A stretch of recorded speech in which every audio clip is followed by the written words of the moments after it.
natural resource management, public health, media and telecommunications,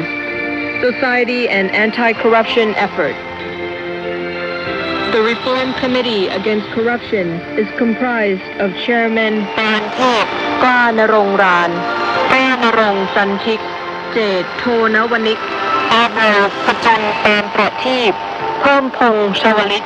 Mana Nimit Mongkol, Vichai Asarasakor, Vicha Mahakul, Air Chief Marshal Virawit Khongsak, Adusit Kunakor,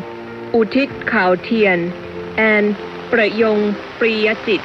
They were tasked with drafting a reform plan within 90 days of taking their posts, approving the draft in 30 days, and forwarding it to the National Strategy Commission to determine its synchronicity with the National Strategy and Roadmap.